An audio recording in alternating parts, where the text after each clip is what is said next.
مکہ مکرمہ کی حضور کی جو زندگی ہے اور بعثت سے پہلے کا جو ایک وقت حضور نے گزارا، تو اس وقت خواتین کے ساتھ اس معاشرے میں جو ہمیں چیزیں ملتی ہیں، عام جو سوسائٹی ہے اس کا رویہ اور آپ علیہ الصلوۃ والسلام کا بعثت سے پہلے اگر ہمیں کوئی ایسے معاملات، رویے اپنے خاندان کی خواتین کے ساتھ یا خواتین کے حوالے سے ان کو ہم تھوڑا سا اگر سامنے رکھیں، پھر اس کے بعد حضرت خدیجہ رضی اللہ تعالیٰ عنہا کی زندگی حضور کے ساتھ شروع ہوتی ہے، تو وہاں سے ہم آگے بڑھیں گے۔ آپ علیہ الصلوۃ والتسلیم دنیا میں تشریف لائے ہیں تو آپ کے والد حیات نہیں ہیں۔ ہاں، آپ کی والدہ کے ساتھ کچھ وقت گزرا ہے، اس لیے کہ 6 برس کی عمر میں وہ دنیا سے رخصت ہوئی ہیں۔ ان 6 برس میں بھی 6 کے 6 برس ان کے ساتھ نہیں گزرے۔ آپ حضرت حلیمہ کے پاس وہاں تشریف لے گئے ہیں، بنو سعد میں پرورش پا رہے ہیں، اور پھر ایک سفر کی حالت میں آپ کی والدہ آپ سے رخصت ہوتی ہیں۔ تو یہ تو خواتین کے ساتھ بالکل قریبی ترین خواتین کے ساتھ آپ کا تعلق ہے۔ اس کے بعد پھر جب آپ نوجوانی کے انتہائی ابتدائی مرحلے میں تجارت شروع کرتے ہیں اور صادق اور امین کے القاب آپ کو اس میدان میں حاصل ہوتے ہیں، تو پھر تقریباً کوئی عام اہل سیر کے خیال کے مطابق 25 برس کی عمر مبارک میں آپ حضرت خدیجہ سے نکاح کرتے ہیں۔ حضرت خدیجہ سے نکاح تک پہنچنے کا جو عمومی ایک سیرت کا بیانیہ ہے وہ یہ کہ وہ تجارت کے ذریعے شراکت ہوتی ہے، شراکت کے بعد ایک تعارف ہوتا ہے، انسیت ہوتی ہے، اور پھر حضرت خدیجہ اور رسول اللہ صلی اللہ علیہ وسلم کے جو خاندان کے افراد ہیں، دونوں طرف کے بڑے ہیں، وہ پھر ایک یوں سمجھ لیں کہ ارینج میرج کی صورت میں شادی طے کرتے ہیں۔ ادھر سے جناب ابی طالب آپ کے چچا محترم ہیں، ادھر سے ورقہ بن نوفل ان کے چچا زاد بھائی ہیں، دونوں وہ اس میں شریک ہوتے ہیں، اور دونوں ہی کے روابط کے ذریعے پھر نکاح کی تقریب منعقد ہوتی ہے، اور اس وقت کی روایت کے مطابق دونوں طرف سے خطبہ نکاح پڑھے جاتے ہیں۔ جناب ابی طالب پڑھتے ہیں آپ علیہ الصلوۃ والتسلیم کی طرف سے، پھر اس کا جواب جناب ورقہ بن نوفل دیتے ہیں حضرت خدیجہ کی جانب سے، اور پھر یوں نکاح ہو جاتا ہے۔ اب اس نکاح میں جو آپ علیہ الصلوۃ والتسلیم 25 برس کی عمر میں کرتے ہیں، جو سب سے اہم چیز اس وقت کے ماحول کے مطابق ہے وہ یہ ہے کہ یہ نکاح آپ کا حضرت خدیجہ کے دنیا سے رخصت ہونے کے وقت تک ایک ہی نکاح کے طور پہ برقرار رہتا ہے، اور اس پورے عمل میں کوئی ایک چھوٹا سا نقطہ بھی نظر نہیں آتا کہ جہاں کوئی دونوں کی جانب سے کوئی ایک دوسرے کے متعلق کوئی غلط فہمی یا بدگمانی کی شکل ہوئی ہو یا ویسی کھٹ پٹ ہوئی ہو۔ اس کے برعکس ایک اور غیر معمولی چیز ہے، ہم سب جانتے ہیں، اور محاورتاً بھی اور مزاحاً بھی ہم یہ بات کہہ دیتے ہیں کہ انسان کے لیے سب سے بڑا مشکل مرحلہ گھر سے گواہی لینا یا کوئی ستائش کے کلمات حاصل کرنا ہوتا ہے۔ یہ اس تعلق کے اظہار کی ایک کیفیت ہوتی ہے، یہ کوئی منفی جملہ نہیں ہے، چونکہ دونوں ایک دوسرے کے لیے ایک ڈھارس بھی ہیں، اور ایک دوسرے کے تمام اچھے اور برے اور کمزور اور قابل ستائش پہلوؤں کے ایک دوسرے کے عینی شاہد اور گواہ بھی ہیں۔ تو اس موقع پر ایک ایسے شخص کے لیے جو اپنی زندگی کو دوہری صورت میں گزارتا ہو، گھر میں الگ اور باہر الگ، تو اس کے لیے بڑا آسان ہے باہر کی زندگی مینیج کر لے، گھر کی زندگی مینیج کرنا آسان نہیں ہوتا۔ بالکل۔ اس کیفیت میں آپ علیہ الصلوۃ والتسلیم نے 15 برس بعثت سے پہلے حضرت خدیجہ کے ساتھ گزارے۔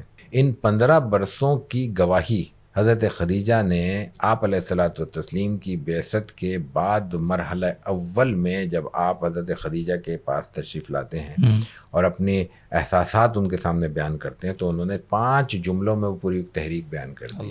15 برس آپ علیہ الصلوۃ والتسلیم کے ان 5 جملوں میں ہیں۔ وہ جب حضرت خدیجہ سے کہتے ہیں کہ ایسے فرشتے نے آ کے مجھے یہ ذمہ داری سونپی ہے، تو حضرت خدیجہ کہتی ہیں کہ آپ کو کچھ بھی نہیں ہوگا، آپ محفوظ رہیں گے۔ اصل اس وقت جو دشواری تھی وہ یہ تھی کہ اتنی بڑی ذمہ داری، اور بالکل پہلی بار، اور پھر وہی کا بوجھ آپ علیہ الصلوۃ والتسلیم کی زندگی پر فزیکلی آیا ہے۔ ہم سمجھتے ہیں کہ وہی تو نظر نہ آنے والی چیز ہے۔ ہم اگر وہی کے نزول کی کیفیت جناب رسول اللہ صلی اللہ علیہ وسلم اور آپ کے صحابہ سے دیکھتے ہیں تو اس میں وہ وزن طبیعت پہ محسوس ہوتا ہے، وجود اثر پہ محسوس ہوتا ہے۔ آپ جانور پر موجود ہیں، جانور لیٹ جاتا ہے، آپ کسی کے ساتھ سہارا لگائے ہوئے ہیں، اس کی ہڈیاں چٹکنے لگتی ہیں، اس کا مطلب ہے یہ وزن ایک فزیکل ایک ویٹ کی شکل رکھتا ہے۔ تو یہ جب وزن پہلی بار ایک انسانی وجود پہ پڑتا ہے تو اس کے اثرات ہوتے ہیں۔ وہ اثرات دیکھتے ہوئے حضرت خدیجہ نے اور آپ صلی اللہ علیہ وسلم نے بھی اسی حوالے سے اپنے احساسات بیان کیے ہوں گے۔ حضرت خدیجہ نے جو 5 جملے کہے ان کا آغاز یہاں سے ہوتا ہے کہ آپ ضائع نہیں ہوں گے۔ اس کا مفہوم یہ کہ یہ جو سب کچھ ہے یہ آپ کو آگے لے جانے کے لیے ہے، آپ کو آگے بڑھانے کے لیے ہے، یہ جو ذمہ داریاں ہیں یہ آپ کی سرخروئی کا باعث ہوں گی۔ تو وہاں سے شروع کرتی ہیں وہ کہ کلا واللہ لا یخزیک اللہ ابدا۔ اب جو عربی جانتے ہیں ان کے لیے زیادہ دلچسپ جملہ ہے، کلا خود تاکید کے لیے، ہرگز ایسا ہوگا ہی نہیں، ممکن نہیں ہے، واللہ اللہ کی قسم، یہ تاکید کے لیے ہوتی، قسم کب اٹھاتا ہے آدمی جب اس میں زور پیدا کرنا ہوتا ہے. لا یخزیک اللہ ابدا، لا یخزیک اللہ تک تو ٹھیک ہے، اس میں کوئی تاکید کا جملہ نہیں ہے. ابدا پھر تاکید کے لیے. اللہ تعالیٰ آپ کو ہرگز نہیں، کبھی بھی ممکن نہیں ہے کہ آپ کو ضائع کر دے. کیوں؟ اب اس کیوں سے پہلے ہم فاصلہ لیتے ہیں، پوز لے کے ہم پیچھے جاتے ہیں کہ آپ دیکھیں کہ آپ علیہ الصلوۃ والتسلیم اس سے پہلے غار حرا میں کچھ وقت گزارتے ہیں. عبادت کی کوئی شکل ہے؟ تحنس کا لفظ استعمال ہوتا ہے. حضرت خدیجہ اس کا ذکر نہیں کرتی. آپ علیہ الصلوۃ والتسلیم کی اور بھی کوئی نیکی کی شکلیں ہوں گی، ان کا یہاں بیان نہیں کرتی. یہاں بیان کیا کرتی ہیں؟ خالصتاً معاشرت سے جڑے ہوئے 5 ارکان. انک لتصل الرحم، اللہ آپ صلہ رحمی کرتے ہیں. یہ نہیں کہہ رہے آپ نماز پڑھتے ہیں، نہیں، یہ کہہ رہے آپ رشتوں کو جوڑتے ہیں. وتحمل الکلہ، نادار کا بوجھ اٹھاتے ہیں. وتکسب المعدوم، ایک ایسا شخص جس کے پاس کچھ نہیں ہے. معدوم کا مطلب اس کے پاس کچھ بھی نہیں ہے. یہ نہیں، یہاں غریب مراد نہیں ہے. ہم میں سے سرکاری اور پرائیویٹ امداد لینے کے لیے ہر شخص غریب ہے. وہ مختلف سپورٹ پروگرامز کی آپ کو اندازہ ہے کہ وہ کس طرح ہم لوگ جاتے ہیں، کس طرح فریب کرتے ہیں وغیرہ وغیرہ. لیکن یہاں کہا کیا جا رہا ہے؟ تکسب المعدوم. دونوں لفظ غیر معمولی ہیں. ایک یہ کہ معدوم کچھ بھی نہیں ہے جس کے پاس، اس کو کما کر دیتے ہیں. یہاں لفظ کے ترجمہ کر رہا ہوں میں، اپنی طرف سے کوئی اضافہ نہیں کر رہا. کما کر دینے کا مفہوم کیا ہے؟